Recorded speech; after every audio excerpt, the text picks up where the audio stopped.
Welcome back friends. आज हम बात करेंगे यूपी स्कॉलरशिप की, क्योंकि यूपी स्कॉलरशिप में एनपीसीआई सर्वर प्रॉब्लम की शो करता है, एनपीसीआई वेरीफाइड नहीं होता है या अन्य प्रॉब्लम चल रही है। तो आज हम कक्षा 9 के छात्र का यूपी स्कॉलरशिप ऑनलाइन करेंगे। जिसने पिछले साल नहीं कराया था, आज वो 10वीं के लिए अप्लाई कर रहा है। तो कक्षा 9 में उसने नहीं कराया था, वो 10वीं क्लास में आ चुका है, तो कक्षा 10 का छात्र के साथ हम यह फॉर्म ऑनलाइन करेंगे। तो चलिए चलते हैं कंप्यूटर स्क्रीन में और आपको ए टू जेड प्रोसेस के साथ बताते हैं, रजिस्ट्रेशन से लेके फाइनल प्रिंट तक। तो चलिए कंप्यूटर स्क्रीन पर चलते हैं। आप अपने कंप्यूटर में कोई भी एक वेब ब्राउजर ओपन कर लें। तो मैं यहाँ पर गूगल क्रोम ओपन कर लेता हूँ।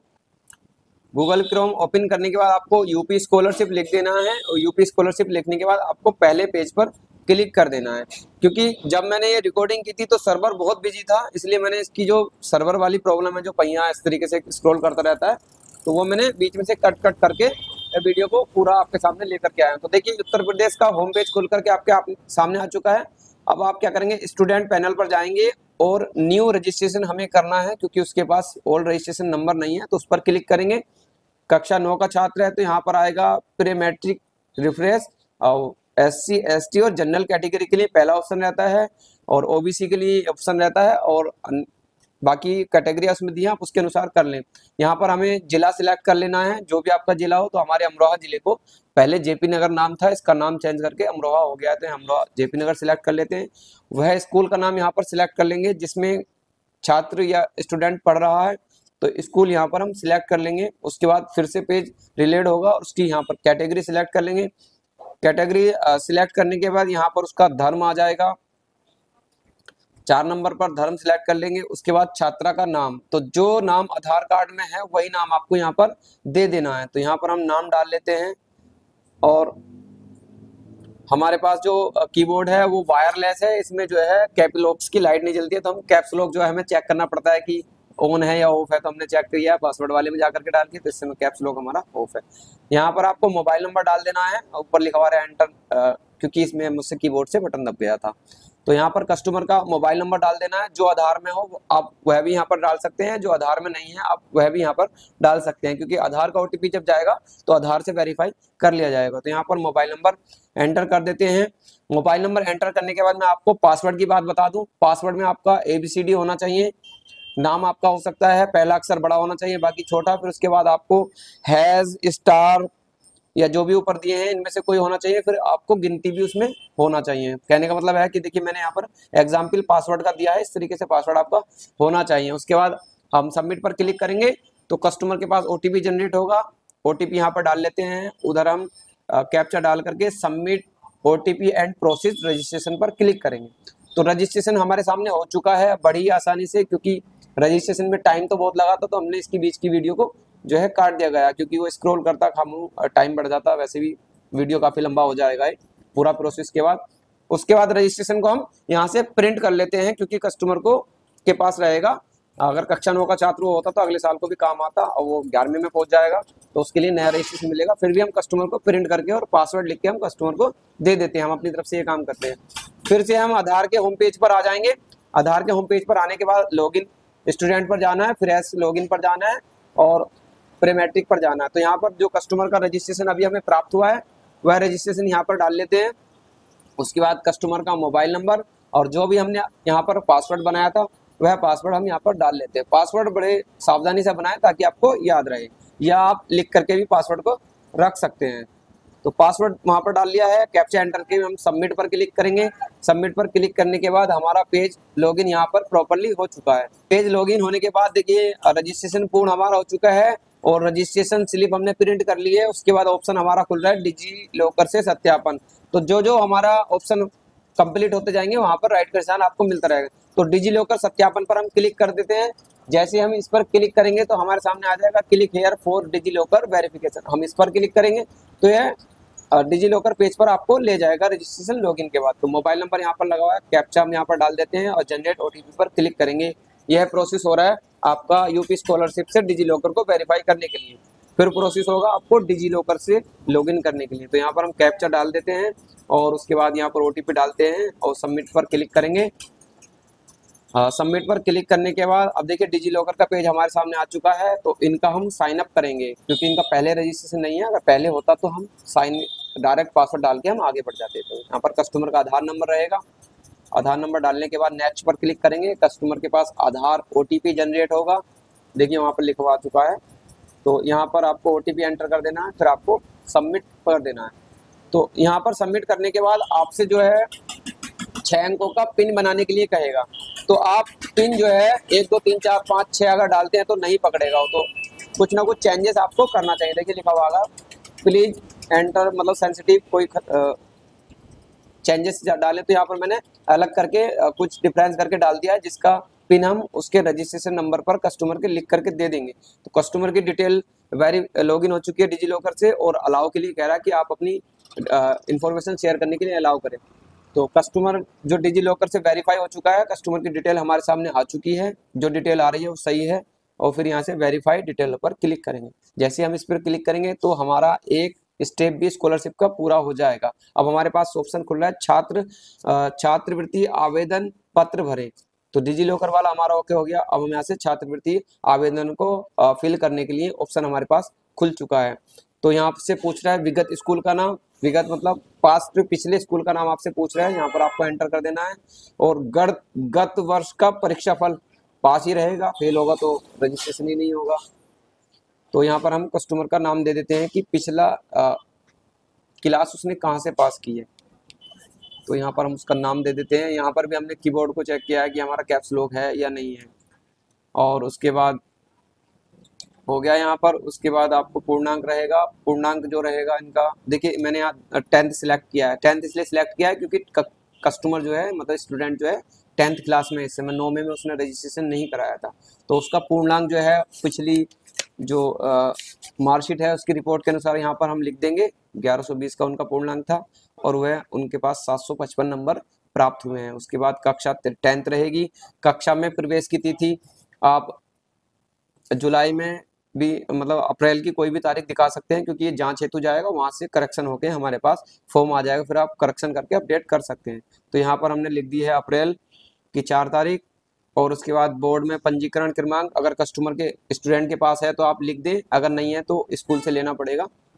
तो यहाँ पर स्टूडेंट के पास है, हम लिख देते हैं। तो हमने वहाँ पर टाइप कर दिया है। उसके बाद बोर्ड रहेगा यूपी। और ये पूछ रहा है सर्टिफिकेट नंबर कोई होता नहीं है टीसी का, तो यहाँ पे ट्रांसफर सर्टिफिकेट की डिटेल आप जो आपने प्रवेश की तिथि लिखी है उससे 1 2 दिन पहले की आप लिख सकते हैं। फिर यहाँ से पिन कोड रहेगा कस्टमर का। ईमेल आप चाहो तो डाल सकते हो, वरना छोड़ सकते हो। उनके माताजी का यहाँ पर नाम आ जाएगा स्टूडेंट की, तो माताजी का नाम यहाँ पर लिख सकते हैं, लिख देंगे। उसके बाद आपसे पूछेगा कक्षा 8 उत्तीर्ण वर्ष। तो उत्तीर्ण वर्ष अभी 2023 में उन्होंने कक्षा 8 पास किया, तभी तो 24 के लिए उनका आवेदन हो रहा है। तो यहाँ पर हम मदर्स नाम हमने लिख लिया है। उसके बाद यहाँ पर हम उनका उत्तीर्ण वर्ष सिलेक्ट करेंगे। सिलेक्ट करने के बाद विद्यालय का नाम डालेंगे जिस विद्यालय में वो पढ़ रहा है। तो यहाँ पर जो विगत स्कूल का नाम है और जो करंट नाम है वो बिल्कुल सेम है, यहाँ पर हम डाल लेते हैं।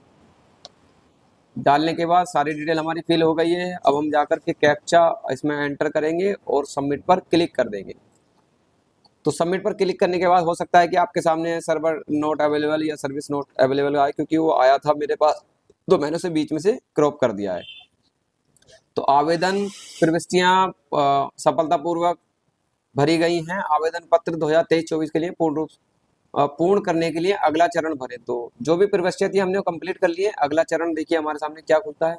अब देखिए आवेदन संशोधन का हमारे सामने खुल रहा है, क्योंकि संशोधन हम करेंगे नहीं अभी, क्योंकि हमने आवेदन तो फिल कर लिया। अब हम जाएंगे आय जाति प्रमाणीकरण हेतु पर जाएंगे, क्योंकि हम ये करेंगे। उसके बाद आधार नंबर वाला डालेंगे, उसके बाद NPCI से वेरीफाई और जांच हेतु प्रिंट निकाल लेंगे। आवेदन संशोधन करने की हमें जरूरत नहीं है, क्योंकि हमने अभी फिल किया है उसे। करने के लिए कह रहा है। अब हम जाएंगे आय जाति पर हम क्लिक करेंगे। तो जाति निवास की जो डिटेल है उसकी हम यहाँ पर डालेंगे। पहले आय प्रमाण पत्र वेरीफाई करेंगे। यहाँ पर आपको आवेदन संख्या, जो अगर आपका 19 का बना है तो 19 से शुरू होगी, 20 का बना है तो 20 से शुरू होगी, 23 का बना है तो 23 से शुरू होगी, अगर 18 का बना है तो 18 137 से शुरू होगी यूपी में। हो सकता है कि अलग अलग जिलों में अलग अलग से होती है। हमारे यहाँ अमरोहा जिले में 18 मतलब जिस साल का होता है उस साल का अंक होता है, फिर उसके बाद 137 से शुरू होता है। तो यहाँ पर आय प्रमाण पत्र की डिटेल हमने डाल दी है, गेट डिटेल पर क्लिक करेंगे और जानकारी सही है, उसके बाद वेरीफाई इनकम्स डिटेल्स पर हम क्लिक करेंगे। तो देखिए डिटेल ई डिस्ट्रिक्ट से वेरीफाई कर ली गई है। उसके बाद हम जाति प्रमाण पत्र का यहाँ पर डिटेल डालेंगे। देखिए इनका 2022 का बना हुआ है इसलिए 22 पहले आ रहा है। और फिर उसके बाद जाति प्रमाण पत्र क्रमांक यहाँ पर एंटर कर लेंगे। तो यहाँ पर हम प्रमाण पत्र क्रमांक डाल लेते हैं। प्रमाण पत्र क्रमांक हमारा लगभग डल चुका है। उसके बाद जो इनकी कैटेगरी है स्टूडेंट की वो सिलेक्ट करेंगे। तो ये इनकी जो कैटेगरी है उपजाति है हमने सिलेक्ट कर ली है। उसके बाद कैप्चा एंटर करने के बाद गेट डिटेल पर आपको ये आ जाएगा। फिर उसके बाद आप वेरीफाई कास्ट डिटेल पर क्लिक करेंगे। तो देखिए वेरीफाई के पर हमने क्लिक किया तो वो भी डिटेल हमारी वेरीफाई हो चुकी है। अब हमारे सामने जो ऑप्शन खुल रहा है वो प्रमाणीकरण हेतु आधार नंबर डालें। तो आधार का सत्यापन होगा कि जो डिटेल आपने दी है और आधार में वो सेम है या नहीं है। तो यहाँ पर हम आधार नंबर डालेंगे, पहले डालेंगे, फिर उसके बाद री एंटर दोबारा डालेंगे, री एंटर पर जाएंगे। तो यहाँ पर आधार नंबर हम यहाँ पर एंटर कर लेते हैं। उसके बाद नीचे लिखा है मेरे एवं मेरे माता पिता अभिभावक द्वारा आधार नंबर का प्रयोग छात्रवृत्ति योजना करने हेतु, ये डिटेल लिखिए क्योंकि हम उसको अनुमति देते हैं। और क्लिक करके कैप्चा डाल करके वेरीफाइड आधार पर क्लिक करेंगे तो प्रमाणीकरण हमारा सफल रहा। फिर उसके बाद यहाँ पर आपको होम पेज पर इधर आ रहा है, उस पर क्लिक कर लेंगे। उसके बाद आ रहा है एनपीसीआई सत्यापन। तो एनपीसीआई सत्यापन यहाँ पर करेंगे तो देखिए लिखा हुआ है एनपीसीआई सर्वर चेक डिटेल तो नहीं हुआ है हमारा। अगर हो जाएगा तो ये डिटेल अपने आप ही होम पेज पर चली जाएगी। हम फिर से चेक डिटेल पर क्लिक करेंगे। ऐसा आपको 2 या 3 या 4 बार करना है। अगर आपका फिर से नहीं होता है फिर आपको अब माई आधार पे जाकर के कस्टमर का लॉगिन करना है कि उसका एनपीसीआई मैप्ड है या नहीं है। इस वीडियो में हमने ये भी आपको बता दिया कि आप कैसे चेक करें। आधार के होम पेज पर हम आ चुके हैं वीडियो के अनुसार। यहाँ पर हम लॉगिन पर क्लिक करेंगे। लॉगिन पर क्लिक करने के बाद आपको कस्टमर की वह डिटेल एंटर कर देनी है। ये जो पेज है ये स्कॉलरशिप से अलग है। आप इसे पहले भी चेक कर सकते हैं। कस्टमर का अगर आप आवेदन ले रहे हैं तो आप पहले चेक कर लें, अगर उसका एनपीसीआई से लिंक है तभी लें, और वरना आप उससे कह सकते हैं कि लिंक करा लाओ क्योंकि उसका फिल तो होगा नहीं। तो कस्टमर का आधार नंबर और कैप्चा डाल करके हम सेंड ओटीपी पर क्लिक करेंगे। इससे आप एनपीसीआई चेक कर सकते हैं। तो यहाँ पर ओटीपी प्राप्त हो गया। लॉगिन पर क्लिक करेंगे। लॉगिन पर क्लिक करने के बाद आपके सामने आधार का होम पेज खुल करके आ जाएगा। आप विभिन्न सेवाओं को यहाँ पर चेक कर सकते हैं। यहाँ पर है बैंक सीडिंग स्टेटस। जैसे आप इस पर क्लिक करेंगे तो देखिए congratulation your Aadhaar bank map has been done. तो इन्होंने 21/9/2023 को सितंबर में लिंक करा दिया है प्रथमा यूपी ग्रामीण बैंक से। तो यहाँ से इनका वेरीफाई होना चाहिए। अगर आपका 2-3 बार नहीं होता है तो कर लें। अगर वहां से वेरीफाइड दिखा रहा है तो आप बार बार ट्राई करें, आपका एक ना एक बार हो जाएगा। ये सर्वर की प्रॉब्लम है क्योंकि उत्तर प्रदेश काफी बड़ा है, उसमें काफी आवेदन हो रहे होंगे सभी क्लासों के। तो देखिए एनपीसीआई भी हमारा वेरीफाइड हो चुका है। अब आप जांच हेतु आवेदन प्रिंट करेंगे। तो यहाँ से हम प्रिंट करके कस्टमर को दे सकते हैं। और आप देख सकते हैं कि हमने 5 स्टेप लगभग ऊपर के दिए अनुसार registration, application form, uploading document, caste certificate और आधार ऑथेंटिकेशन, यहाँ पर 5 दिखा रहा है और इधर ज्यादा है। तो हमने सारे कंप्लीट कर लिए हैं और उसका जो जांच हेतु प्रिंट है वो हम निकाल करके कस्टमर को दे देंगे। अगर इसमें कोई चेंजेस रहता है तो कस्टमर हमारे पास लेकर के आ जाएगा। हम इसमें चेंजेस करके फाइनल लॉक कर देंगे और हम वह प्रिंट अगले दिन प्रिंट करके मतलब प्रिंट कर सकते हैं। तो आपने बड़ी ही आसानी से हमारा ये स्टेप बाय स्टेप देखा। आप इस तरीके से फॉलो करके आप यूपी स्कॉलरशिप ऑनलाइन कर सकते हैं। अगर इसमें भी आपको कोई क्वेरी रहती है या आपका कोई एरर रहता है तो आप हमें कमेंट्स करके ज़रूर बताएं ताकि हम उस पर देख सकें कि क्या प्रॉब्लम आ रही है, हमें भी आ रही है या आपको भी आ रही है। तो यहाँ से हम प्रिंट करके फाइनल कर देते हैं। तो ऐसे ही हेल्पफुल वीडियो के लिए हमारे चैनल को सब्सक्राइब करें। वीडियो अच्छी लगी तो वीडियो को लाइक करें और चैनल का लिंक या वीडियो का लिंक अपने मित्रों के साथ जरूर शेयर करें। Thanks for watching.